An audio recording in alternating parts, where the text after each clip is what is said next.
Today, we're very pleased to welcome Robert Gates back to the City Club. 19 years ago this month, Mr. Gates, Dr. Gates actually, joined us, and those of us there that day were very impressed with his knowledge, his intelligence, and his candor, as well as learning the fact that he and his wife, Becky, who is here today, are our neighbors to the south, as for over 20 years, they have lived just down Highway 9 in the Big Lake area.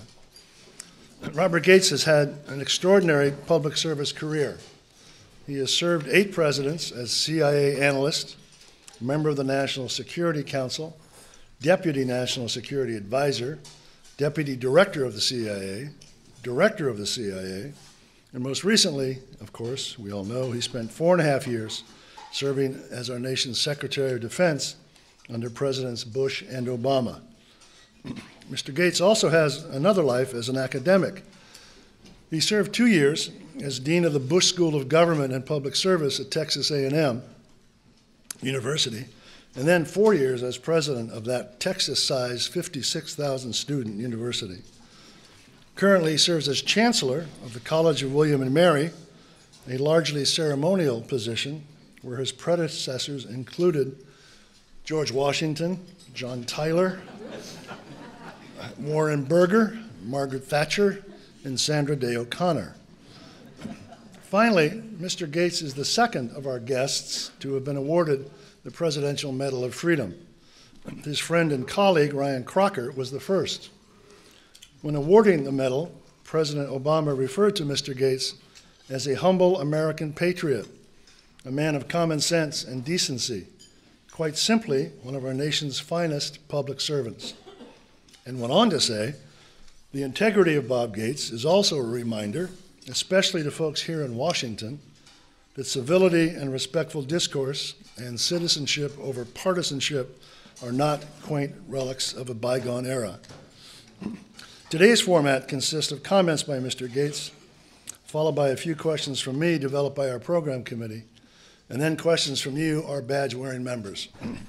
As always, we will adhere to the rule, our basic rule of no speeches, just questions. At the end of our program, Chuck and Dee Robinson will be at the table at the back of the room.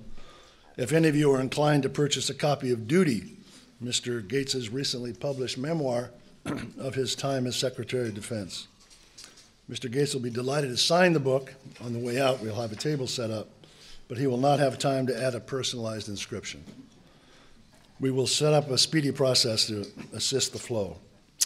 Now, all that said, please welcome back to the City Club, Mr. Robert Gates, Dr. Robert Gates.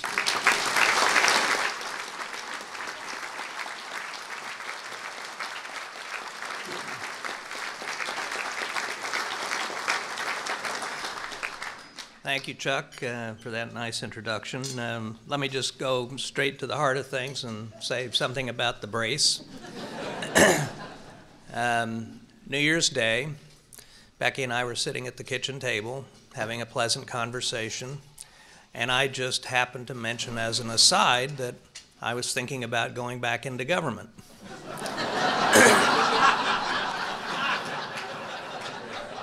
I woke up at Harborview with a broken neck.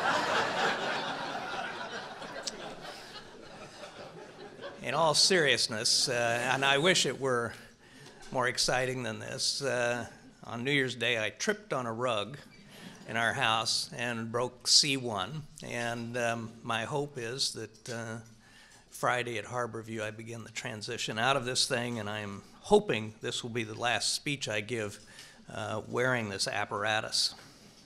So it's a pleasure to be here with you in Bellingham. Of course, it's an incredible pleasure to be anywhere but Washington, D.C. Place where there are so many people lost in thought because it's such unfamiliar territory. The only place you can see a prominent person walking down Lover's Lane holding his own hand.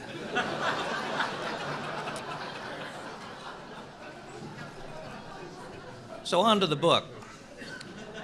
Let me read the first 2 sentences of chapter 1.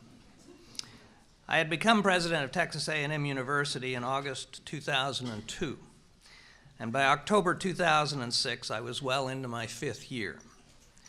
I was very happy there, and many, but not all Aggies, believed I was making a significant improvement in nearly all aspects of the university, except football. I go on November 8th, 2006, just as President George W. Bush was announcing he would nominate me as Secretary of Defense, an email was sent out from me to the entire Texas A&M University community. It said in part, "I must tell you that while I chose Texas A&M over returning to government as Director of National Intelligence in 2005, much has happened both here and around the world since then. I love Texas A&M deeply, but I love our country more, and like the many Aggies in uniform, I am obligated to do my duty, and so I must go." My book, Duty, is about my subsequent 4.5 years at war. It is, of course, principally about the wars in Iraq and Afghanistan, where initial victories in both countries were squandered by mistakes, short-sightedness, and conflict in the field as well as in Washington, leading to long, brutal campaigns to avert strategic defeat.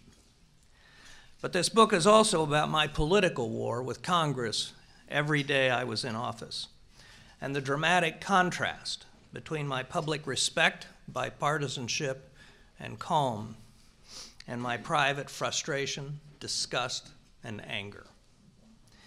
There were also political wars with the White House, often with the White House staff, occasionally with the presidents themselves, more with President Obama than with President Bush, but I think that largely was due to the period in their presidencies during which I served. And finally, there was my bureaucratic war with the Department of Defense and the military services, aimed at transforming a department organized to plan for war into one that could actually wage war, changing the military forces we had into the military forces we needed in order to succeed. George W. Bush and Barack Obama were respectively the 7th and 8th presidents I worked for. I knew neither man when I began working for him, and they did not know me. To my astonishment, I became the only Secretary of Defense in American history to be asked to remain in a position by a newly elected president, let alone one of a different party. I first came to the job in mid-December 2006 with the sole purpose of doing what I could to salvage the mission in Iraq from disaster. I had no idea how to do it, nor any idea of the sweeping changes I would need to make at the Pentagon to get it done. And I had no idea how dramatically and how far my mission over time would expand beyond Iraq. As I look back, there is a parallel theme to my 4.5 years at war, and that is love. And by that I mean the love, and there is no other word for it. I came to feel for the troops and the overwhelming sense of personal responsibility I came to feel for them.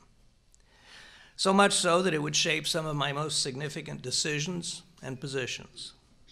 Toward the end of my time in office, I could barely speak to them or about them without choking up. Early in my 5th year, I came to believe that my determination to protect them in the wars we were in and from new wars was clouding my judgment and diminishing my usefulness to the president, and thus it played a part in my decision to retire. I make no pretense that the book is a complete, much less definitive history of the period between 2006 and 2011. It is simply my personal story about being Secretary of Defense during those turbulent, difficult years. Throughout those years, I was treated by both Presidents Bush and Obama with consistent generosity, trust, and confidence, as I underscore in the book. They both gave me the opportunity and the honor of a lifetime to serve as Secretary of Defense. With only a few exceptions, members of Congress, both Republicans and Democrats, were respectful and gracious toward me, both publicly and privately. Overall, the press coverage of me and of my actions was substantive, thoughtful, and by Washington standards, positive and even gentle. In both administrations, I liked and enjoyed nearly everyone I worked with, at the White House, the National Security Council, other departments and agencies, and above all, at the Department of Defense. Treated better for longer than almost anyone in a senior position I could remember during the 8 presidencies in which I served. Why did I feel I was so constantly at war with everybody? Why was I so often so angry? Why did I so dislike being back in government and in Washington? It was because, despite everyone being nice to me, getting anything of consequence done in Washington was so damnably difficult, even in the midst of 2 wars. From the bureaucratic inertia and complexity of the Pentagon to internal conflicts in the executive branch, the partisan abyss in the Congress on every issue from budgets to the wars, the single-minded parochial self-interest of so many individual members of Congress, and the magnetic pull exercised by the White House and the NSC, especially under President Obama, to bring everything under their operational control and micromanagement. All these things made every issue the source of conflict and stress. I was more than happy to fight these fights, especially on behalf of the troops and the success of their mission. At times, I relished the prospect. But over time, the broad dysfunction in Washington wore me down, especially as I tried to maintain a public posture of nonpartisanship, calm, reason, and conciliation. Every day I was Secretary of Defense, I was at war with Congress. In the Bush administration, my fights with Congress were mostly over Iraq troop levels, timetables and deadlines, and war budgets. When I turned my focus to the overall defense budget under President Obama, I was continuously outraged by the parochial self-interest of all but a very few members of Congress. Any defense facility or contract in their state or district, no matter how superfluous or wasteful, was sacrosanct. Every contract defended to the last breath. In addition to rampant parochialism and self-serving behavior, my other main frustration with Congress was its failure to do its most basic job under the Constitution: appropriate money. I prepared 5 budgets for Congress between 2007 and 2011, and not once was a defense appropriations bill enacted before the start of a fiscal year. This dereliction of duty was dramatically disruptive of sensible and efficient management of the department. Beyond all this, I was exceptionally offended by the constant adversarial, inquisition-like treatment of executive branch officials by most members of Congress across the political spectrum. When the television cameras are turned on in a hearing, it has the same effect on members of Congress as a full moon on werewolves.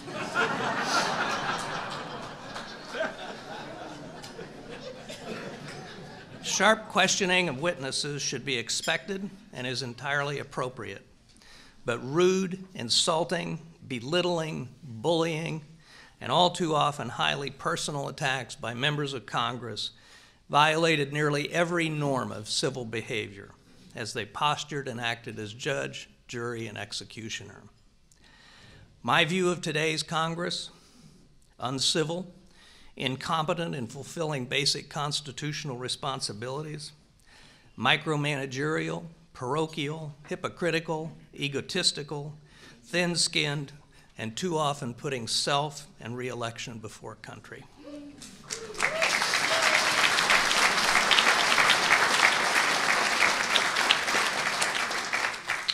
And that's a totally bipartisan statement. I won broad praise from members of Congress and the press for my patience, civility, and restraint during hearings. That is only because they could not know what I was really thinking at the time. Through all that, for 4.5 years, the clenched teeth behind my smile when dealing with Congress remained well hidden. It was just another battlefield in my wars. It is difficult to imagine 2 more different men than George W. Bush and Barack Obama. Clearly, I had fewer issues with Bush. Mainly, I think that's because I worked for him during the last 2 years of his presidency, when, with the exception of the Iraq surge, virtually all of the major national security issues had been settled and the big decisions made. I don't recall Bush ever discussing domestic politics other than congressional opposition as a consideration in decisions he made during my time with him, though it should be said that his sharp-elbowed political gurus were nearly all gone by the time I arrived.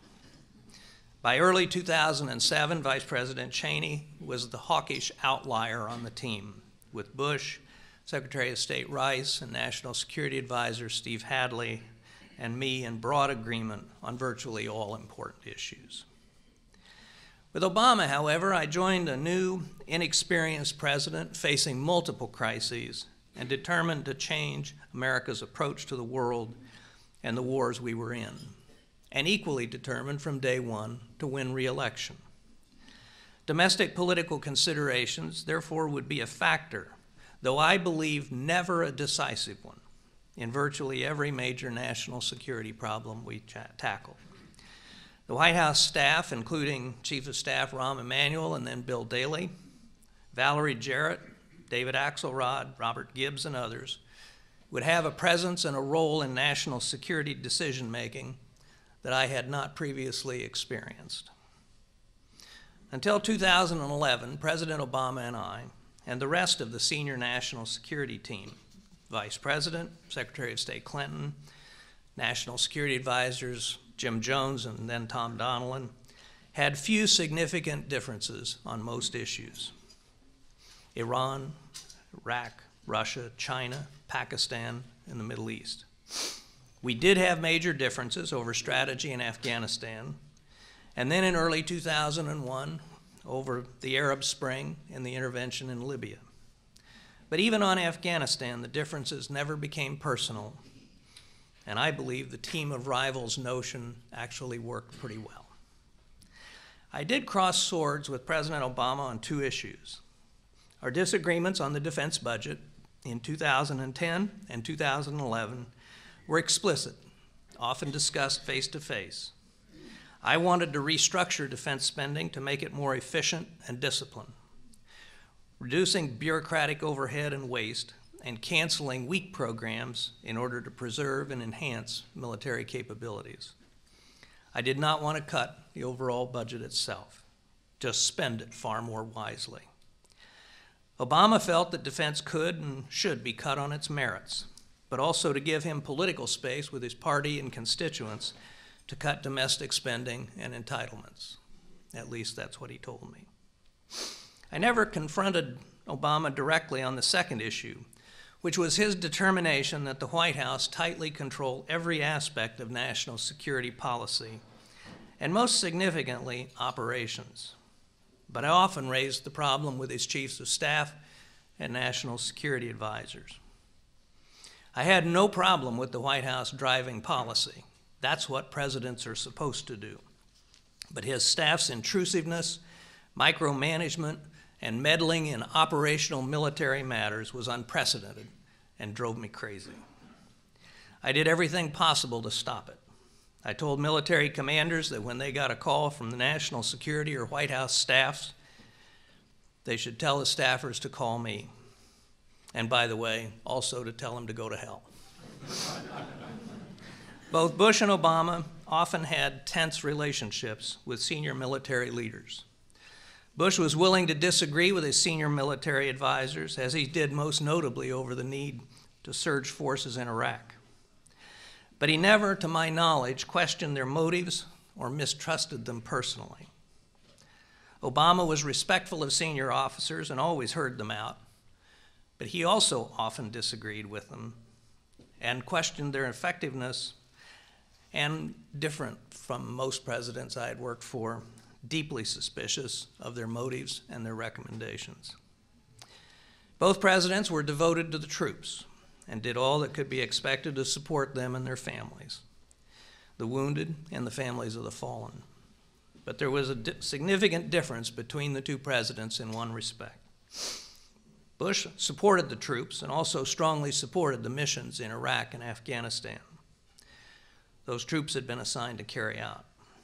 Obama, as everyone knows, opposed the mission in Iraq and came to be skeptical of the mission in Afghanistan.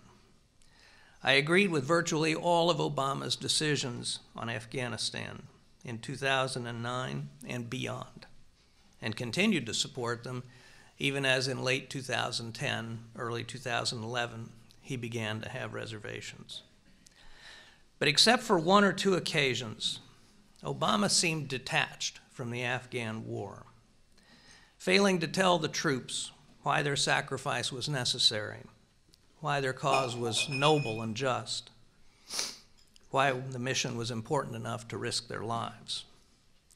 This lack of passion and commitment troubled me, and I told Rahm Emanuel the president needed to take ownership of the Afghan war, especially after he sent an additional 60,000 troops there, but to no avail. Stylistically, Bush and Obama had much more in common than I had expected. Both were most comfortable around a coterie of close aides and old friends, like most presidents, and largely shunned the Washington social scene. Both, I believe, detested Congress and resented having to deal with it, including members of their own party. They both, therefore, had the worst of both worlds on the Hill. They were neither much feared nor much liked. My relationship with both was relaxed and casual, but entirely professional. I missed my sports bonding opportunity with Bush because I wasn't into mountain biking, and I was 20 years too old and a foot too short to play basketball with Obama. The relationship with both was close enough to allow for kidding and joking around. And more than once, when Obama would comment to me on the wide array of problems he was facing, and they were really big problems, I would ask him, "Tell me again why you wanted this job." Obama had more occasion than Bush to be angry with me, but by the standards of Presidents Johnson and Nixon, the first two I worked for, whose wrath could be semi-terrifying even to the most senior officials, Obama was civil in his impatience, never nasty, cutting, or personal, and the squall always passed quickly, usually punctuated by, "Are you sure I can't get you to stay for another year?" At times, I'm sure he treated me better than I deserved. I witnessed both of those presidents make decisions they believed to be in the best interests of the country, regardless of the domestic political consequences, both thereby earning my highest possible respect. I was brought in to help salvage the war in Iraq, and as it turned out, to do the same in Afghanistan. In short, I was asked to wage two wars, both of them going badly when I reported for duty. When I arrived in Washington, we had already been at war in Afghanistan longer than the United States had been in World War II, and at war in Iraq longer than our participation in Korea. By the end of 2006, America was sick of war, and so was the Congress. In December 2006, my goals in our wars were relatively modest, but still then seemed nearly unattainable. In Iraq, I simply hoped we could stabilize the country in such a way that when we departed, the war there would not be seen as a strategic defeat for the United States or a failure with strategic consequences. In Afghanistan, I sought only an Afghan government and army strong enough to prevent the Taliban from returning to power and al-Qaeda from returning to use the country as a launch pad for terror. These goals were dramatically more modest than President Bush's, especially since I thought that establishing democratic rule, effective governance, reducing corruption, and progress in ethnic and religious reconciliation in both countries would take far more time than we had. Until becoming Secretary of Defense, my exposure to war and those who were fighting the wars had been at a distance from antiseptic offices in the White House and at CIA. Serving as Secretary of Defense made the abstract real, the antiseptic bloody and horrible. I saw up close the cost of war in lives ruined and lives lost. Several lessons, none new to me, were hammered home during my nearly 5 years as the Secretary at War. Above all, the unpredictability of war, that once the first shots are fired or bombs fall, the political leader loses control. Nearly every war begins with the assumption it will be short. That assumption is nearly always wrong, as we learn to our sorrow in Iraq and Afghanistan. Nearly always, we begin wars profoundly ignorant of our adversaries and about the situation on the ground. So our prospects in both Iraq and Afghanistan were grimmer than perceived, and our initial objectives highly unrealistic, and we didn't know that either. No country is fully prepared for the next war. Secretary Rumsfeld said you go to war with the army you have, but the Department of Defense was unconscionably slow in identifying and providing the equipment to make the Army and the Marine Corps into the force we needed in Iraq and Afghanistan. And that slowness, that business as usual peacetime mentality cost a lot of lives. Usually we don't get to choose and almost never accurately predict the kind of war we will fight next. In 40 years since Vietnam, our record in predicting where we will be militarily engaged next, even 6 months out, is perfect. We have never once gotten it right. Think about it. Not in Grenada, Haiti, Panama, Libya twice, Iraq twice, Afghanistan, the Balkans, or Somalia. Wars are a lot easier to get into than get out of. Those who ask about exit strategies or what happens if assumptions prove wrong are rarely welcome at the conference table when the fire breathers, who I might add are almost always civilians, argue we must act militarily. My time as Secretary of Defense reinforced my belief that in recent decades, American presidents confronted with a tough problem abroad have been too quick to reach for a gun, to use military force despite all the realities I've just been describing. Too many call for the use of the American military as the first option rather than as the last resort to address problems. On the left, we hear about the responsibility to protect as a justification for military intervention in Libya, Syria, the Sudan, and elsewhere. On the right, the failure to use military force in Libya, Syria, or Iran is deemed an abdication of American leadership and a symptom of a soft foreign policy. Above all else, the rest of the world sees America as a result, as a militaristic country too quick to launch planes, cruise missiles, and armed drones into sovereign countries or ungoverned spaces. As I say in the book, I believe strongly that America must continue to fulfill its global responsibilities. We are, in reality, the indispensable nation, and few international problems can be addressed successfully without our leadership, Crimea being just the latest example. But we need to appreciate better that there are limits to what the United States, still by far the strongest and greatest nation on earth, can do in an often cruel and challenging world. Not every outrage, every act of aggression, every oppression, or every crisis can or should elicit an American military response. A final observation on war from the book. We are enamored of technology and what it can do because of advances in precision weapons, sensors, information, and satellite technology. But as I warned a military audience in 2008, war is inevitably tragic, inefficient, and uncertain. I warned them to be skeptical of systems analysis, computer models, game theories, or doctrines that suggest otherwise.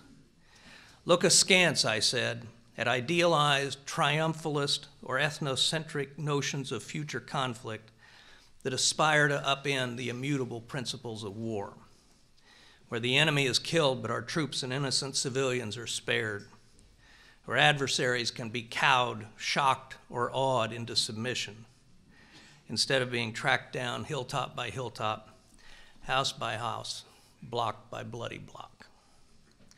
We must always be prepared and willing to use our military forces when our security, our vital interests, or those of our allies are threatened or attacked. But as I say in the book, I believe the use of military force should always be the last resort, and our objectives clearly and realistically defined. And presidents need to be more willing and skillful in using tools in the national security kit other than hammers. Our foreign and national security policy has become too militarized, the use of force too easy for presidents. In closing, when I was asked in October 2006 if I would be willing to serve as secretary, I said that because all those kids out there were doing their duty, I had no choice but to do mine. The troops were the reason I took the job, and they became the reason I stayed. Being called the soldier's secretary because I cared so much about them was the highest compliment imaginable. I think it was especially hard for me going from being a university president to being secretary. One day, seeing thousands of kids, 18 to 25, in t-shirts, shorts, backpacks, and flip-flops. And literally the next day, seeing young people the same age in full body armor, carrying assault rifles, and putting themselves in harm's way every day. The tone for my tenure as secretary was unexpectedly set in an encounter in Washington prior to my confirmation hearings. I was having dinner alone in a hotel dining room when a middle-aged woman came up to my table and asked if I were Mr. Gates, the new Secretary of Defense. I said yes. She congratulated me and then said to me with tears in her eyes, "I have 2 sons in Iraq. For God's sake, bring them home alive." Our wars suddenly became very real to me, along with the responsibility that I was taking on for all those in the fight. It only took a few visits to the frontline troops in Iraq and Afghanistan before I began to feel a deep emotional attachment to them, a growing feeling that I was personally responsible for each of them. I was soon telling the kids at the military academies and those on the front lines that I had come to regard them as though they were my own sons and daughters, and that I would do everything in my power to get them the equipment they needed to accomplish their mission, come home safely, and if wounded, to ensure they got the best care in the world. What I didn't expect was that I would have to fight the Pentagon bureaucracy itself to fulfill my pledge to those amazing young people whose selfless service and sacrifice contrasted so vividly with so many self-serving elected and non-elected officials back home. My focus as secretary from day one was to force the Pentagon to meet the needs of the troops on the battlefield as quickly as possible, in weeks or months, not years. This would be true for the new heavily armored, mine-resistant, ambush-protected vehicles, MRAPs, and also for other major needs such as intelligence, reconnaissance, and surveillance, reducing medevac response times, and myriad other needs where the request had languished in the bowels of the Pentagon or vanished altogether. There will always be a special place in my heart for all those who served on the front lines in Iraq and Afghanistan, most in their 20s, some in their teens. I never imagined that I would be responsible for overseeing 2 wars and seeing to the well-being of those fighting them. During World War II, General George Marshall once told his wife, "I cannot afford the luxury of sentiment. Mine must be cold logic. Sentiment is for others." Such icy detachment was never an option for me. Because of the nature of the wars I oversaw, I could afford the luxury of sentiment, and at times it nearly overwhelmed me. It wasn't long before I had signed the orders deploying every single person in an American uniform to Iraq and Afghanistan. Every single soldier, Marine, airman, and sailor who was wounded or killed was in harm's way because I sent him there. Determined never to let the fallen become statistics for me, I asked that every condolence letter I had to write be accompanied by a photo of the individual, along with the hometown news stories, so I could read what his parents and brothers and sisters, spouses and friends had to say, so I could know whether he'd been a star athlete or an honor student or had been aimless and found direction in life through military service. I wanted to know each of them as I hand wrote the condolence letter. But signing the deployment orders, visiting hospitals, writing the condolence letters, and attending funerals at Arlington all took a growing emotional toll. Even thinking about the troops in private, I would lose my composure with increasing frequency. I came to believe that no one who had actually been in combat could walk away without scars, some measure of post-traumatic stress. And while the wounded troops in the hospitals I visited put on a brave front for me, in my mind's eye, I could see them lying awake, alone, in the hours before dawn, confronting their pain, their broken dreams, and their shattered lives. I would wake in the night, think back to a wounded soldier or Marine I had seen at Landstuhl or Bethesda or Walter Reed. And in my imagination, I would put myself in his hospital room, and I would hold him to my chest and comfort him. Silently in the night at home, I wept for him. And so my answer to a young soldier's question in Afghanistan about what kept me awake at night, he did. My wars are over. For those who fought, for the wounded and their families, and for the families of the fallen, the wars will continue for the rest of their lives. So this book is dedicated to them. We must never forget what they did and what they sacrificed. Thank you.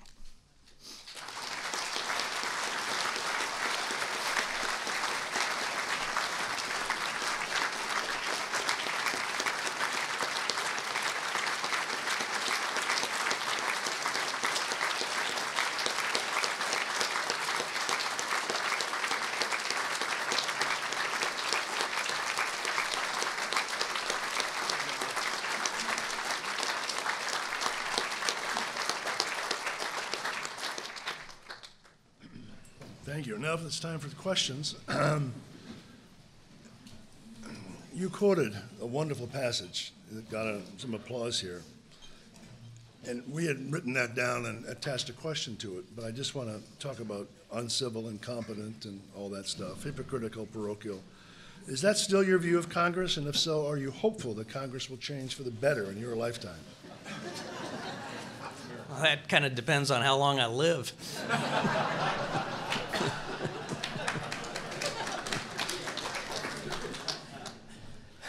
I think if anything, it's worse today. I've been out of government a little over 2.5 years at this point.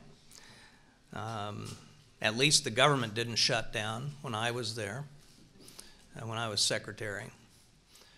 At least we didn't have sequestration, which, you know, there may be a dumber way to cut the federal budget than sequestration, but I can't think of it.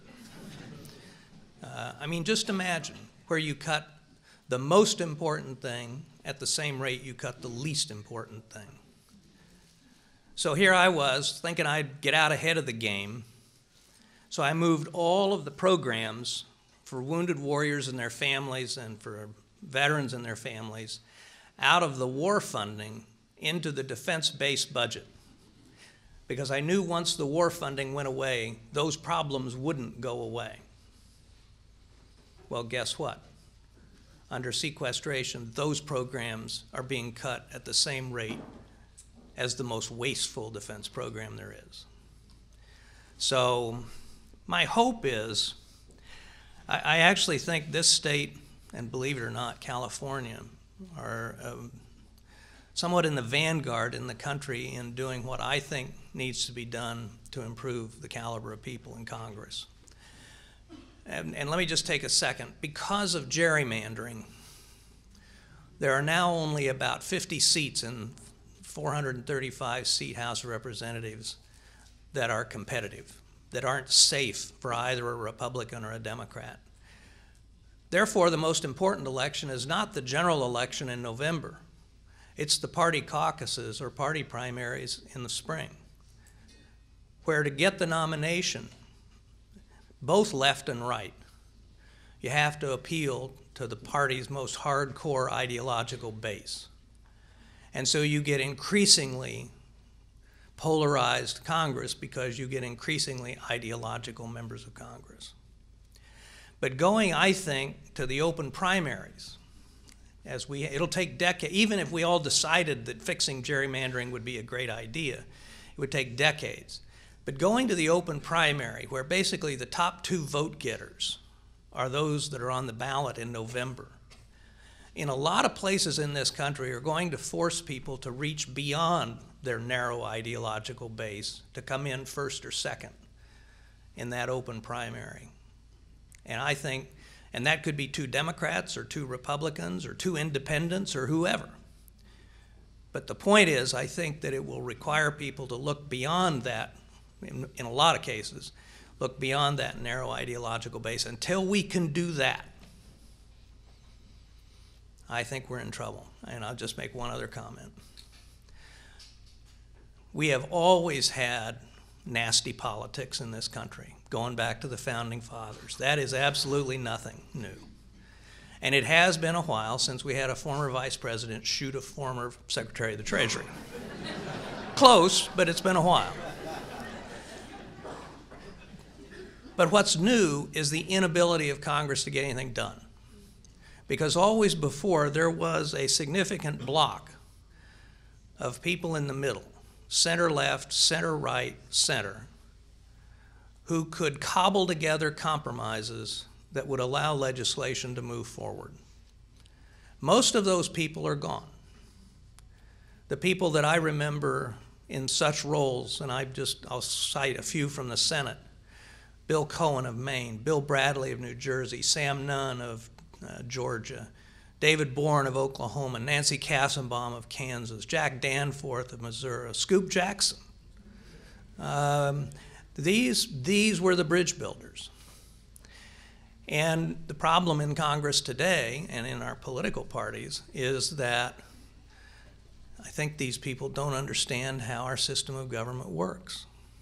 Compromise has become synonymous with selling out, abandoning your principles, when in fact, with our division of government, with our checks and balances, that is in fact the only way government works. And until we can get a significantly larger block of people from both parties in the Congress who understand that, maybe we ought to send them all back to retake 7th grade American history, we're going to be in trouble. Thank you. Our next question from our committee is: the United States spends as much on defense as at least the next 10 nations put together. Why is this, and what do we get for this level of spending? Well, first of all, I think alone among the major powers, the United States has global interests and global responsibilities, including responsibilities that if we fail to fulfill them will have potentially significant economic consequences for this country. What you get for that is the finest military in the world. But it is a fragile thing. And when you look at and first, in terms of gross dollars, China keeps increasing their defense budget at about 12 to 13% real every year. What people don't seem to understand is that a third to a half of our defense budget is personnel costs. Healthcare alone in the Department of Defense went from $12 billion a year in 2001 to $60 billion the last year I was in office. So a lot of what we're spending, we spend on personnel, in contrast to Russia and China, who don't seem to think that that's necessary. But I will tell you, part of the problem with sequestration is that it exempts personnel. And therefore, and it takes years to renegotiate procurement contracts, big weapons contracts. So where are most of the cuts coming from? Operations, maintenance, and training. And that will take us to the hollow military we had of the late 1970s. We are at a point where before the new budget deal, a third of the Air Force's active duty combat wings were grounded because they didn't have enough money to fly. For the first time in 5 years, we don't have 2 aircraft carriers in the Persian Gulf region because we can't afford to send the Harry S. Truman. And we're debating whether to refurbish the George Washington aircraft carrier because of the cost involved. These are very real consequences of these political fights in Washington. Let me just give you another sense of perspective. When Eisenhower made his military-industrial complex speech in 1961, January 61, the defense budget accounted for 51% of federal expenditures. Today it's 14%. It hasn't been that low since before World War II. The Navy today has fewer active duty warships than it did in 1940. Yeah, I hear the line, yeah, but they're much more technologically advanced. That's true, but you still can't defy the law of physics. The carrier that is in the South China Sea cannot also be in the Persian Gulf at the same time. Thank you. Russia's annexation of Crimea has become a major foreign policy crisis for the United States and Europe. You recently suggested that critics of the Obama administration's response should cool it. What should be our response to this crisis? Well, I just happened to have an op-ed in the Wall Street Journal to that effect this morning. So go to wallstreetjournal.com. But my view is this is serious on 2 accounts, maybe 3. First of all, this is not the first time Putin has authorized an aggression against a neighboring state. First time was in 2008 against Georgia. He has forced Armenia to break their ties to the European Union. He's putting pressure on Moldova.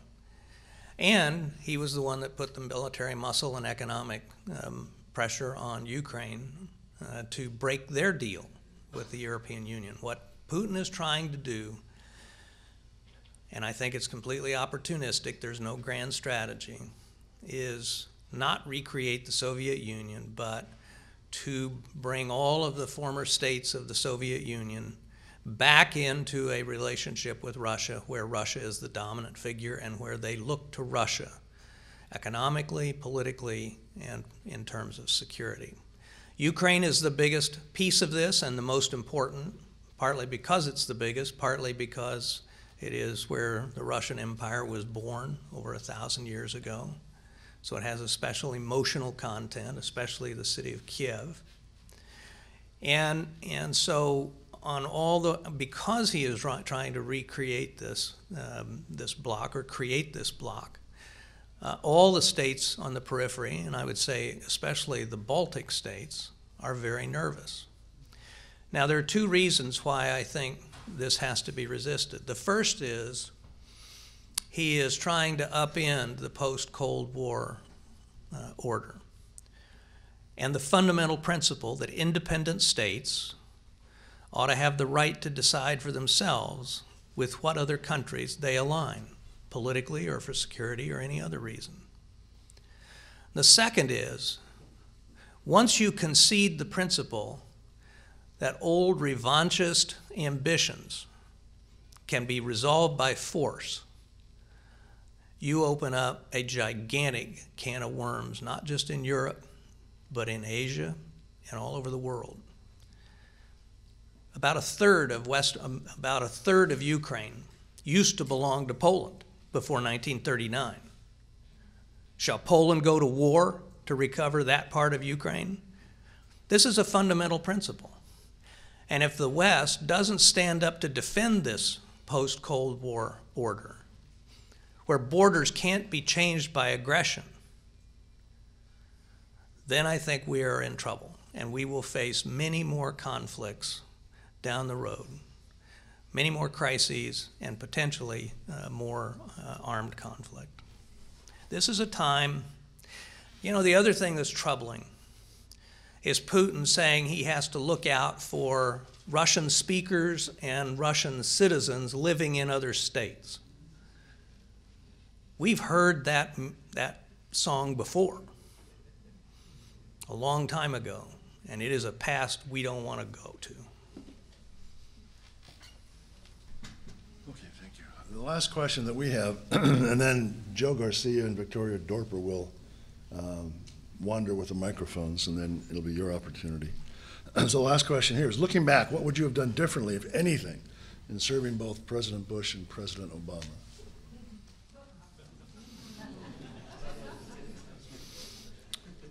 Well, I don't think I really would have done anything differently. You know, one of the things that I admire about both of these guys is that when you're in those positions every day, you have to make tough decisions, and you have to make life and death decisions, and you virtually always make them on the basis of incomplete information. And if you spend any time second-guessing yourself or going back and looking back and saying, geez, well, what if I shoulda, I coulda, woulda, shoulda, you become useless. You make the decisions you make on the basis of the best information available, and then at the end of the day, the historians will judge. You can't pull it back if you think you've made a mistake. In the book, I think I'm pretty honest about some areas where I think I did make mistakes, and if I had things to do over, I would do them differently. But most of them had to do with me and the Department of Defense, not with the presidents or that sort of thing. I had a command and control problem at the senior level in Afghanistan that I waited a year too long to fix. I never was successful in fixing the transition for our troops to be seamless between the Department of Defense and Veterans Affairs, and I spent a lot of time on it. I never was able to get wounded warriors treated by Veterans Affairs as a special category, not in terms of their medical care, but in terms of their logistical and administrative support. I wanted the kid who broke his leg in a motorcycle accident at Fort Hood to get the best medical care in the world, but a kid who had his legs blown off, I want somebody there to help him and his family every damn day. And I was not able to get that fixed. So there are half a dozen of these kinds of things in the book that describe where I felt that I fell short. But I don't think, other than identifying those, I don't think there's much merit in going back and trying to rethink it all. Okay, thank you. Now, Victoria, Michael, why don't you stand up? You're close enough, so we'll start with you, and then by the time, go ahead. Don't wait for the mic. Can you speak? Okay. In many other countries and other eras, government or the people fear the military is taking over. You see what does. Here in the United States, we've always had civilian control of the military. I've always been very proud of it. It's always one of the best things about the United States. But you've shown us that there is a downside to civilian control of the military, in that those civilian leaders may misuse the tool that's in their responsibility. Do you have any thoughts or a cure for this problem? Well, the truth is that it is a consistent theme in American history of American presidents overruling their generals, and on a number of significant occasions to good effect. It was Franklin Roosevelt who told George Marshall, we're going, as our production of weapons ramps up, we're giving them to the Brits before we take them for our own army. Marshall opposed that decision, but it kept the British in the war. President Truman, General MacArthur, President Eisenhower, the entire Joint Chiefs of Staff in the early 50s recommended Eisenhower use nuclear weapons to help the French in Vietnam. Eisenhower said, you must be kidding. said no. Every single senior military official opposed Bush on the surge in Iraq. I think he was right. So I think it does work. I think it is the right thing to do. I will tell you the one area of presidential use of military capabilities that troubles me. And that is the unilateral, a president unilaterally deciding to kill an American citizen with a drone. Now, frankly, I have a lot of respect for President Obama. I don't think that authority would ever be abused under him. I don't think it would have ever been abused by President Bush or most of the presidents that I worked for. But who knows down the road where a president can use that same authority and that same legal justification to take out somebody that maybe isn't a terrorist, but is simply a vocal critic of America living someplace else. I don't think we ought to take away the authority or the ability to do that. I just think there ought to be some outside body, whether it's a panel of judges or somebody else that has to hear the evidence and say, yeah, it's justified, rather than the president doing it all on his own. But but by and large, I think this civilian control of the military not only is exactly the right thing to do, as embodied in the Constitution, I also think it actually works. And in military conflicts, and Lincoln is probably the best example, having the president who overrides his generals can often be a good thing. Go ahead, Joe.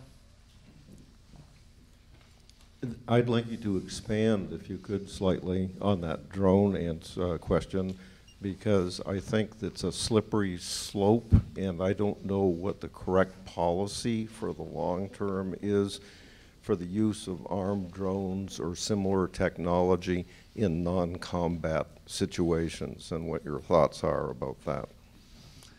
Well, I think the thing to understand about most drones, particularly those that are armed, is that they are very vulnerable. They're low, slow, and noisy. So the only places that they tend to get used, or the only places that they have been used, are either in ungoverned spaces or in places with the consent of the government that we're working with.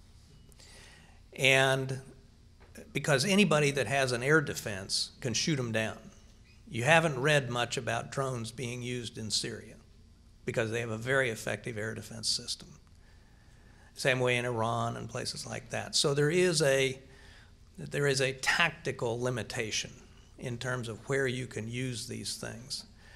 And the places they have been used outside of the Afghan-Pakistani combat zone have, as I say, either been with the permission of the government involved or in a completely ungoverned space such as Somalia.